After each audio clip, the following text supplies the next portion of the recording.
ഇപ്പോൾ നാം ശ്രവിച്ചുകൊണ്ടിരിക്കുന്നത് morning voice എന്ന ആത്മീയ ശുശ്രൂഷയാണ്. ഇന്ന് ദൈവവചനത്തിൽ നിന്നും സഹോദരൻ ജോയൽ രാജൻ ആസാം ധ്യാനചിന്തകൾ പങ്കുവയ്ക്കുന്നു. പ്രിയൻ തേജസ്സിൽ വെളിപ്പെടും നാളിൽ ഞാനും തേജസ്സിൻ മുൻപിൽ നിൽക്കുവാൻ എൻ്റെ ദേഹവും ദേഹിയാത്മാവും സമ്പൂർണമായി സമർപ്പിക്കുന്നേ. എൻ്റെ ആയുസ്സിൻ ദിനമൊക്കെയും നിന്നെ മാത്രം ഞാനിനി സേവിക്കും. എൻ്റെ പ്രാണനായകനേശുവേ, നിന്റെ സ്നേഹം നീ എനിക്കേകിടണേ. എൻ്റെ പ്രാണനായകനേശുവേ, നിന്റെ സ്നേഹം നീ എനിക്കേകിടണേ. ദൈവം നാം വാഴ്ത്തപ്പെടുമാറാകട്ടെ. സദൃശവാക്യങ്ങൾ 20-ാം അധ്യായം അതിൻ്റെ 9-ാമത്തെ വാക്യമാണ് നമ്മുടെ ധ്യാനഭാഗം. ഒരു ചോദ്യമാണ് ഞാൻ വായിക്കാം. ഞാൻ എൻ്റെ ഹൃദയത്തെ ശുദ്ധീകരിച്ചു, പാപം ഒഴിഞ്ഞ് നിർമ്മലനായിരിക്കുന്നു എന്ന് ആർക്ക് പറയാം? കാലാകാലങ്ങളായി മനുഷ്യൻ ആഗ്രഹിക്കുന്ന ഒരു വസ്തുതയാണ് ശുദ്ധമായിട്ടുള്ളൊരു ഹൃദയം അല്ലെങ്കിൽ നിർമ്മലനായിരിക്കുക എന്നുള്ള വസ്തുത. പക്ഷേ നമ്മുടെ തന്നെ ഹൃദയത്തിൻ്റെ ആഴങ്ങളിലോട്ട് നോക്കുമ്പോൾ നമുക്ക് മനസ്സിലാക്കാൻ പറ്റുന്ന റിയാലിറ്റി എന്താണെന്ന് വെച്ച് കഴിഞ്ഞാൽ, നാം നമ്മുടെ ജീവിതത്തിൽ എടുത്തിരിക്കുന്ന തീരുമാനങ്ങൾ, പാപങ്ങൾ, പ്രശ്നങ്ങൾ, പ്രയാസങ്ങൾ, ഇതൊക്കെ കാരണം നമ്മൾ നമ്മുടെ ജീവിതം ആകമൊത്തം കുഴച്ച് മറിച്ച് തകിടം മറിച്ച് വെച്ചിരിക്കുന്ന ഒരവസ്ഥയിലാണ് എന്ന് നമുക്ക് മനസ്സിലാക്കാനായിട്ട് സാധിക്കും. പക്ഷേ അതിലുപരി ഞാൻ സന്തോഷവാനാണ്, ഞാൻ നല്ലവനാണ് എന്ന് കാണിക്കുവാൻ ഒരു ചെറു പുഞ്ചിരിയോടെ നമ്മൾ ഫിൽട്ടർ ഇട്ട ജീവിതം പലപ്പോഴും നമ്മൾ നയിക്കാറുണ്ട്. അങ്ങനെയുള്ള ആൾക്കാരോട് ചോദിക്കുന്ന ഒരു ചോദ്യമാണ് 9-ാം വാക്യം രേഖപ്പെടുത്തിയിരിക്കുന്നത്. നാം നമ്മുടെ ഹൃദയത്തെ ശുദ്ധീകരിച്ചു എന്ന് ആർക്ക് പറയാനായിട്ട് സാധിക്കും? നമുക്ക് ആർക്കും നമ്മുടെ ഹൃദയത്തെ ശുദ്ധീകരിക്കാനായിട്ട് സാധിക്കില്ല. പകരം നമ്മൾ അതിന് പറ്റിയ സൊല്യൂഷൻ നമ്മുടെ ആയിട്ടുള്ള രീതിയിൽ കണ്ടുപിടിക്കാറുണ്ട്. പാപം എന്നുള്ളത് ഒരു ആഴമേറിയ ഒരു മുറിവാണ്. ആ മുറിവ് നമ്മുടെ രീതിയിൽ ഉണക്കുവാൻ അല്ലെങ്കിൽ ആ മുറിവിന് നമ്മുടെ രീതിയിലുള്ള ട്രീറ്റ്മെൻറ്റ് നൽകുവാൻ നമ്മൾ പലപ്പോഴും പ്രയാസപ്പെടാറുണ്ട്. നമ്മൾ അങ്ങനെ സൊല്യൂഷൻ കണ്ടെത്താറുണ്ട്. നമ്മുടെ പാപത്തെ മായ്ക്കുവാൻ അല്ലെങ്കിൽ നമ്മുടെ പാപത്തെ സമൂഹത്തിൻ്റെ മുമ്പാകെ കൊണ്ടുവരാതിരിക്കുവാൻ നമ്മൾ പലപ്പോഴും നല്ലവരായി അഭിനയിക്കാറുണ്ട്. പലപ്പോഴും ആത്മീയ കാര്യങ്ങളിൽ നമ്മൾ മുൻതൂക്കം കൊടുക്കുന്നതായിട്ട് നമ്മൾ അഭിനയിക്കാറുണ്ട്. പല സമയങ്ങളിൽ നമ്മളോട് തന്നെ കള്ളം പറഞ്ഞ് നമ്മളെ തന്നെ വിശ്വസിപ്പിക്കുന്ന രീതിയിൽ പലപ്പോഴും പല കാര്യങ്ങൾ നമ്മൾ കൊണ്ടുവന്നെത്തിക്കാറുണ്ട്.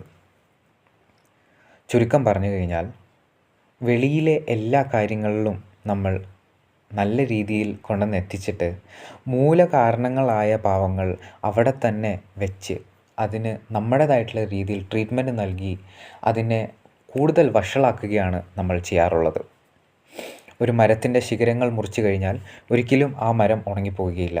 അതിൻ്റെ റൂട്ട് അല്ലെങ്കിൽ അതിൻ്റെ വേരുകൾ എടുത്ത് പിഴുത് കളയേണ്ടതായിട്ടുണ്ട്, അല്ലെങ്കിൽ അതൊരിക്കലും ഉണങ്ങിപ്പോവുകയില്ല എന്നുള്ള വസ്തുത നമുക്കറിയാവുന്നതാണ്. എന്ന് പറഞ്ഞതുപോലെ തന്നെയാണ് നമ്മുടെ ഹൃദയത്തിൻ്റെ ആഴങ്ങളിലുള്ള പാപങ്ങൾ.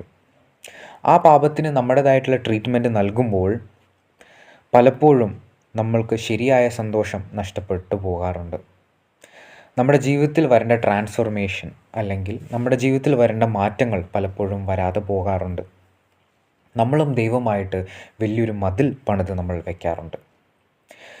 നമ്മൾ മനസ്സിലാക്കേണ്ട ഒരു റിയാലിറ്റി, വസ്തുത, കർത്താവ് നമുക്ക് പൂർണ്ണ സ്വാതന്ത്ര്യം തരാൻ വേണ്ടിയാണ് ക്രൂശിൽ മരിച്ചത്.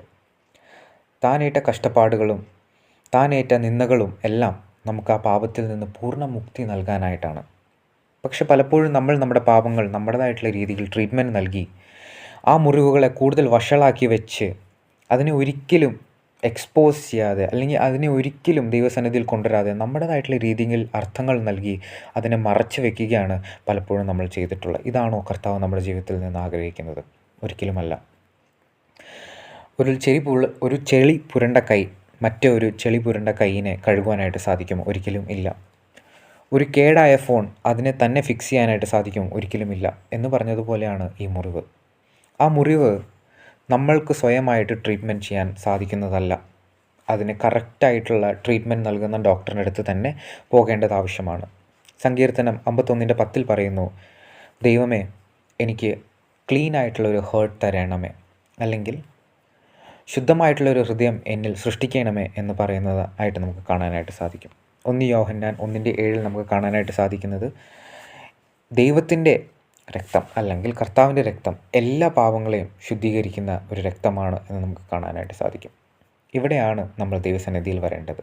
നമ്മുടെ രീതിയിൽ ട്രീറ്റ്മെൻറ്റുകൾ നമ്മുടെ പാപത്തിൻ്റെ മുറിവുകൾക്ക് നൽകാതെ ദൈവസന്നിധിയിൽ കൊടുത്ത് ദൈവത്തിൻ്റെ ട്രീറ്റ്മെൻറ്റ്, അതായത് അതിന് പറ്റിയ ട്രീറ്റ്മെൻറ്റ്, അതിന് ഏറ്റവും ചേർന്ന ട്രീറ്റ്മെൻറ്റ് നൽകിക്കൊണ്ട് വേണം നമ്മൾ മുമ്പോട്ട് പോകാൻ. അതിനെന്താണ് നമ്മൾ ചെയ്യേണ്ടത്? നമ്മൾ ചെയ്യേണ്ടത് ഇത്രമാത്രം: നമ്മുടെ ജീവിതം ദൈവത്തിന് മുമ്പാകെ ഒരു അഭിനയമായി മാറ്റാതെ ദൈവസന്നിധിയിൽ സത്യസന്ധതയും നിഷ്കളങ്കവുമായി വന്നിരുന്ന് നമ്മുടെ തെറ്റുകുറ്റങ്ങളെ ഏറ്റുപറയുക. അപ്പോൾ മുതലാണ് നമുക്ക് ശരിയായിട്ടുള്ള ട്രീറ്റ്മെൻറ്റ്, അല്ലെങ്കിൽ അതിനായിട്ട് ഏറ്റവും പറ്റിയ ട്രീറ്റ്മെൻറ്റ് ദൈവം തരാൻ ആരംഭിക്കുകയുള്ളൂ. അതിൽ നിന്ന് നമ്മുടെ ആ മുറിവുകൾ ഉണങ്ങാൻ ദൈവം സഹായിക്കും. 9-ാം വാക്യം പറയുന്ന പോലെ, ഞാൻ എൻ്റെ ഹൃദയത്തെ ശുദ്ധീകരിച്ചു, പാപം ഒഴിഞ്ഞ് നിർമ്മലനായിരിക്കുന്നു എന്ന് ആർക്ക് പറയാനായിട്ട് കഴിയും? ആർക്കും പറയാനായിട്ട് കഴിയില്ല. നമ്മുടെ പാവങ്ങളെ ശുദ്ധീകരിക്കാൻ ഒറ്റൊരാൾക്ക് മാത്രമേ കഴിയുള്ളൂ, അത് ദൈവത്തിന്. നമ്മുടെ ട്രീറ്റ്മെൻറ്റുകൾ ഒരിക്കലും വർക്കൗട്ടാകില്ല. ദൈവമാണ് അതിന് പറ്റിയ ഡോക്ടർ. ഈ കാര്യങ്ങളെ മനസ്സിലാക്കിക്കൊണ്ട് നമുക്ക് മുമ്പോട്ട് ജീവിക്കാം. ദൈവം നാം വാഴ്ത്തപ്പെടുമാറാകട്ടെ. എനിക്ക്